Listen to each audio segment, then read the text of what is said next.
Slap Tech. This is the Lenovo ThinkPad X1 2-in-1 Gen 10. I bought it new directly from Lenovo with a discount through my workplace, and it's normally available for $1,700 when on sale. This particular unit represents the upper middle ground of available specs, which is the Intel Core Ultra 7 258V, a low power option with 8 cores, 8 threads that clocks 12 megs of cache up to 4.8 GHz.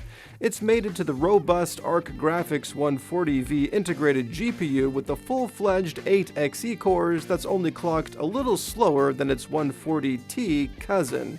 Along for the ride are 32 gigs of soldered LPDDR5X memory and an M.2 2280 slot for NVMe SSD storage. These bits sit underneath a 14-inch OLED display that shows 2.8K pixels at 100% of the P3 color space and a 16:10 aspect ratio at up to 120 Hz. It's all kept alive by a 57 watt-hour battery and weighs just under 3 pounds. The AC adapter that came with it is the smallest 65-watt USB-C brick I've seen yet. It has a 6-foot umbilical cord and uses a 2-prong from-the-wall cord that's about 3 feet long. I would highly suggest upgrading the from-the-wall cord to maximize portability. While the small size of the brick is great for carrying around, it gets pretty hot under normal load, more so than the not-as-small 65-watt chargers from previous generations, which does call into question its long-term reliability. The battery life of this little thing is stupendous, especially considering it houses the high-res OLED screen. This laptop will carry through internet work use for 9 hours and 40 minutes, streaming video for 11 hours, and 2D retro gaming for also 11 hours. 3D retro gaming is a little disappointing at less than 4 hours, the reason being the necessity of high performance mode, something unique to the V series of CPUs. I'll flesh out those details later in this review. These results were gathered in 60 Hz with Energy Saver mode on, while in 120 Hz mode I got 8.5 hours of internet work use. Needless to say, I'll be keeping this laptop in 120 Hz all the time and enjoying the living crap out of it. And if those numbers sound low to you, first of all, you're crazy, and second of all, the available IPS screens, while not as cool, will cough up even longer battery life. The outside of the ThinkPad X1 2-in-1 is wrapped entirely in matte aluminum. It's flexible around the keyboard and can be squeezed, but doesn't contort when twisted, while the monitor is exceptionally rigid and barely moves at all. Rotating the display on the hinges is noticeably more stiff than previous generations, and as a result, there is absolutely zero screen wobble whatsoever. The material for the keyboard keys has changed to recycled plastic with a contrasting gray that stands opposed to the body with a relieving lack of a light-catching finish. Fingerprints are slow to accumulate on the aluminum bits, and even the keyboard takes a while to appear used. The weight of the whole package is extremely manageable and very close to tossable, but not quite as tossable as its 2-in-1 carbon cousins or the previous generations of X13 2-in-1 with a carbon body. There's also a small creak when gripping the bottom left corner of the laptop, which is a shame. Let's see what all those holes in the side do. On the right is the power button, headset in, USB-A 3.2 Gen 1, HDMI 2.1, and a lock slot. The left gives us the second USB-A 3.2 Gen 1 that can power your mobile device, and 2 Thunderbolt 4 ports that can both take power and output DisplayPort 2.1.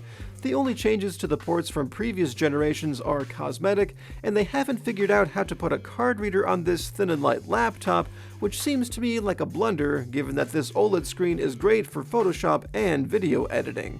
I shouldn't complain too loudly about that though, in case they punish me by taking away a USB-A port. Also gone from previous generations is the pen dock, which is understandable since they thickened the pen to compete with real pens in the market, and it's about time they did. Finally, the power button on the side has the reputation for not being the most reliable, although I would hope that Lenovo would make it sturdier for their ThinkPad line.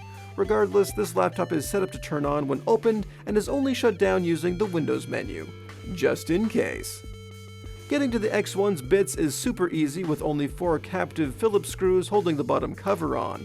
Inside we can see that there's plenty of cooling with lots of heat pipe feeding 2 small fans. The memory is soldered, but thankfully the full-sized M.2 2280 NVMe SSD is easy to replace.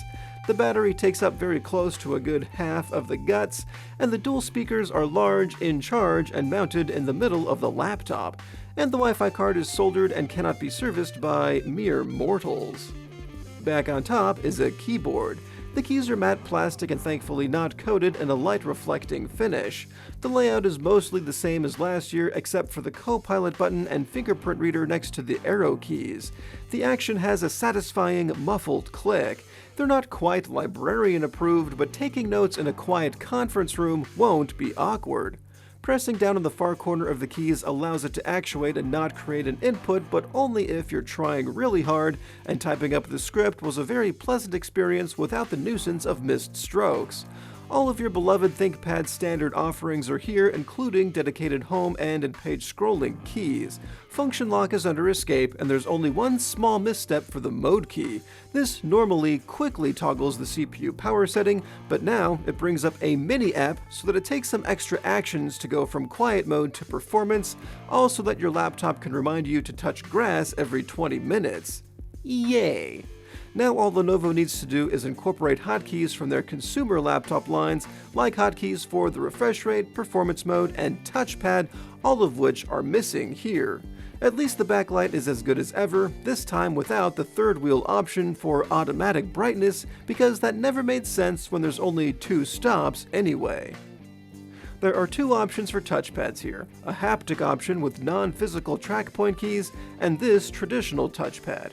It's placed in the middle of the device and is as useful and predictable as ever. The acceleration feels natural and the clicks come easy with a suppressed mid-frequency action. Right-click is easy to find and always works along the extreme edge. Thanks to its traditional size, it rarely got in my way while typing. The TrackPoint is as iconic and useful as ever, this time very sensitive by default. I've endeavored to get used to the loose, quick motion to see if it reduces the occurrence of drift, of which I had yet to experience by this point of the script. That's not to say there will be no drift, and may just imply how lucky I've been so far. Let's just say that while I love a good TrackPoint, between the 2 of us there are plenty of trust issues. The physical keys are just as clicky as previous generations, a mild contrast to other ThinkPad lines like the P14S that are spongy and very quiet. Back in the TrackPoint menu is the Quick Clean function, which is the only function I actually appreciate about the TrackPoint menu. Onto the display, which is one of the reasons why I bought this exact configuration. This unique 1800p OLED screen is a wonder to use, even though it costs more battery life and more out of your pocket than the plebeian IPS options. On a 14-inch screen that's 240 pixels per inch, a sharp figure to be sure, but it's a tad bit blurred by the touch layer, as expected.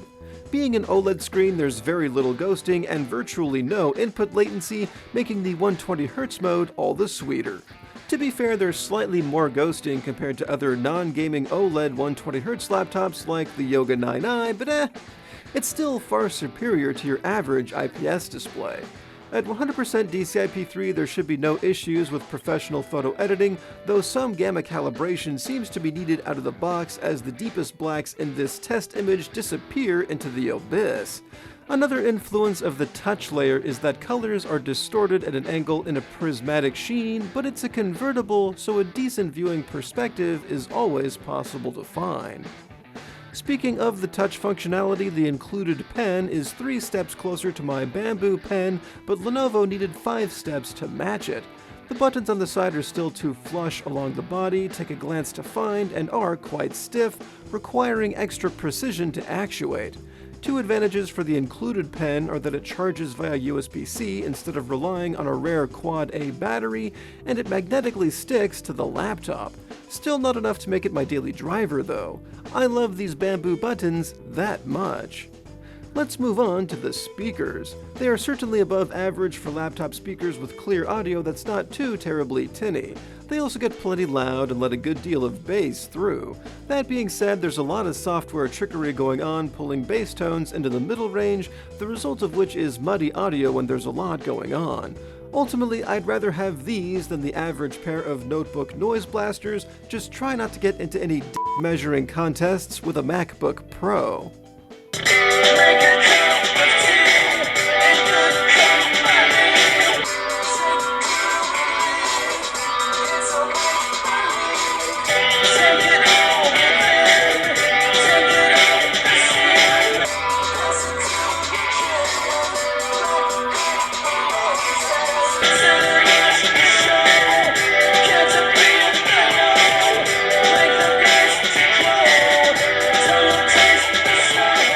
Here's a test of the webcam on the ThinkPad X1 Gen 10 2-in-1, 1440p. This is an excellent lighting, and Windows 11 microphone settings are at their defaults.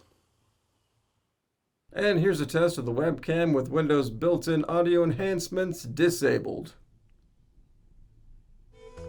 This laptop also includes the upper-end 8-megapixel webcam. While it does take pictures in 4K, the details are nothing special from your average webcam that takes sub-4-megapixel shots. The colors are even more dull than the supposedly inferior camera in the Lenovo Legion 5i. System performance on the X1 Gen 10 2-in-1 is just plain good. It would be great if it were an H CPU that could handle the most intensive parts of hobbyist chores like 4K video editing or multi-layered photo projects, but instead, creative enthusiasts will need to have a little extra patience for the ensuing system lag. All other aspects of PCing are fine, from all forms of office work to streaming entertainment, and an energy saver to boot. If I'm not gaming, I'm an energy saver, and this laptop might as well not have fans as it doesn't produce any heat at all, even under load. While set to best performance, the story doesn't take a dramatic turn as the fans still don't spin, and if they do, they shoo away heat very efficiently and wind down after a short time. Ladies and gentlemen, we finally have a worthy successor to Intel's 11th Gen ULV CPUs, seeing as how the interim has been filled with processors that get too hot and have middling integrated GPUs for that period's games. Speaking of games, on to gaming. The new V-series of Intel Core Ultra chips are the second reason I wanted to buy this laptop, because they're relegated to low power thresholds and have been blessed by the gods of high-performance integrated graphics, something I've been pining for in at least the last couple of years. When I say high performance, don't misunderstand that I mean high-performance gaming, I mean competitive for integrated graphics gaming. This means that the latest games are absolute no-goes, like Indiana Jones, Doom: The Dark Ages, and the Oblivion remaster. I'd say that if it has a playable version on the Steam Deck, it's playable on this laptop.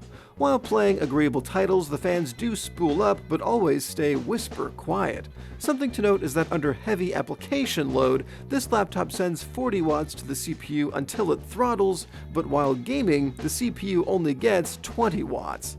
This ensures a cool, quiet, and reliable experience, and don't forget competitive benchmarks with AMD's latest iGPUs.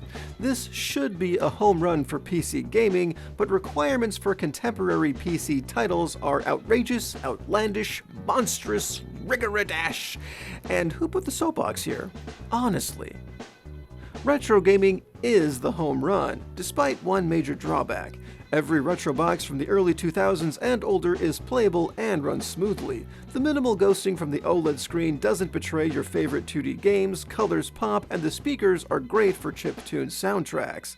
With a hyper-efficient CPU, expect hours upon hours of gameplay with most consoles. Then, when in tablet, or better yet, tent mode, this is a retro handheld destroyer. The only drawback is that the most intensive 3D consoles require best performance mode, thus draining the battery in a comparatively stunted time of less than 4 hours. If riding a slippery sea mammal or eating a citrus fruit, it's best to be plugged in. For the bottom line, it's super easy to recommend this laptop on its face. Ultra portable, all the utility one could ask for with upper crust peripherals and battery life for many hours of work and entertainment. It's not repairable, but it should be reliable, so says the near-invisible ThinkPad logo stalking me from the palm rest. Its biggest issue is the price. As low as $1,700 is a hard pill to swallow. Lenovo gets away with charging this much because a 14-inch MacBook Pro with 32 gigs of RAM is $2,000 at the time of writing this script. Compared to that, you're saving $300 and have a 2-in-1. Or you could get a gaming laptop and a tablet for drawing. Or you could get a used 2-in-1 for far less. As for myself, this laptop is the closest thing yet to having everything I want in one package. It's great at office and animation stuff, plays the games that I spend most of my free time playing, and if I had to, I could use it for 4K video editing. It's also compact, portable, and sexy, and I just sold it to myself again. In conclusion, students should run for the hills, and only because of the price. Get something old and used like a previous Gen X1, or better yet, a ThinkPad X13. But if you're a spoiled brat, or stupidly good at saving money, there's nothing better out there. Casual gamers should faint at the price. Any 14-inch laptop with a Core Ultra 155H offers comparable gaming performance and, in most cases, better CPU performance. If you don't care about having a 2-in-1, like most people, the world is your oyster. Competitive gamers should go for it and then touch grass. Channel the exorbitant amount of money you spend on PC gaming gear and get this laptop. It just might make a real man out of you, like it has for someone out there. I use it mostly to play games from the late 90s. Desktop replacement users, this betrays everything you stand for. Its size and weight, or lack thereof, bemoans its owners to seek out new life and new civilizations, to boldly go where no sedentary programmer has gone before, an in-person boardroom meeting. You can also get a lot more performance and upgradability for less in the Legion 5i. Home users can totally go for this. There's enough performance for any task and plenty of foolproof battery life out of the box without having to mess around with those pesky Windows settings. Having excellent peripherals means that it always works as expected and comfortably so, all with a finish that's very slow to stain and doesn't beg to be constantly cleaned off. The updated guts might offer home users very little over previous generations, but now that this is out in the wild, those older laptops will be even less expensive. Unless you habitually let your kids borrow your laptop for Minecraft or Roblox, for which this will offer a stupendously improved experience over the previous generations. This has been a review of the ThinkPad X1 2-in-1 Gen 10 here on SlapTech. If this review has piqued your interest, give it a like. If it spoke to you, I would highly recommend subscribing. I've got a couple reviews left to go before I throw in the towel on YouTube, which is exactly what I said to myself 5 reviews ago. Stay tuned for playing games with this laptop video. Thanks for watching, and you guys?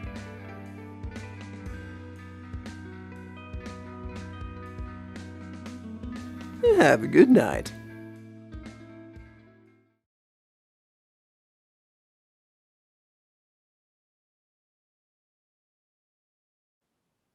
This is a test of the webcam on the ThinkPad X1 Gen 10 2-in-1. This is in 1440p and is in terrible lighting conditions.